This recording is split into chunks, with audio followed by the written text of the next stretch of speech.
আসসালামু আলাইকুম। এই মহিলাটা তার 5 বছরের সন্তানকে নিয়ে ট্রেনের নিচে আত্মহত্যা করে।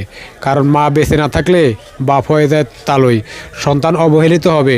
সে কারণে তার সন্তান সহ দুইজনে ট্রেনের নিচে জীবন দিয়ে দেয়। আফসোস হইতেছে, দোষ গুণের সবার মধ্যে থাকে। আজ এই মৃত্যুর জন্য দায় হচ্ছে তার স্বামী। সে আরও বড় অপরাধ করলো, সেটার ঘরোয়াভাবে বা সামাজিক মাধ্যমে সালিশের মাধ্যমে এটা সমাধান করা যেত। সেটা নেট দুনিয়া ভাইরাল করার কি দরকার ছিল? যার কারণে তার এই আত্মহত্যা ছাড়া আর কোনো পথে খোলা ছিল না, সে কারণে তার জীবন দিয়ে দিল। আসলে দোষ গুণের মানুষ সবার মধ্যে আছে। আমি কাউকে খারাপ বলতেছি না, কাউকে ছোট করতেছি না।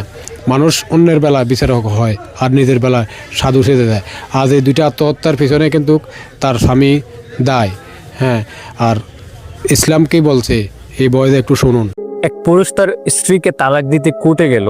জজ জিজ্ঞেস করলো যে তোমার স্ত্রীর কোন বিষয়টা তোমার খারাপ লাগছে। তখন সেই পুরুষ বলল যে আমি আমার স্ত্রীর গোপন কোনো বিষয় কারোর সাথে শেয়ার করি না। যখন তালাক দিয়ে দিল তারপর জিজ্ঞেস করলো যে তোমার স্ত্রীর কোন বিষয়টা তোমাকে বাধ্য করছে যে তুমি তাকে ছেড়ে দাও। স্বামী বলল যে আমার কি সাধ্য আছে একজন গায়রে মাহরাম মহিলার ব্যাপারে কোনো কথা বলার। এটাকে কি বলে জানেন? এটাই হচ্ছে ব্যক্তিত্ব। আপনি যখন ব্যক্তিত্ববান মানুষের সাথে চলবেন তখন সে আপনার সাথে থাকুক বা না থাকুক, আপনার গোপন বিষয়গুলো তার কাছে নিরাপদ থাকবে।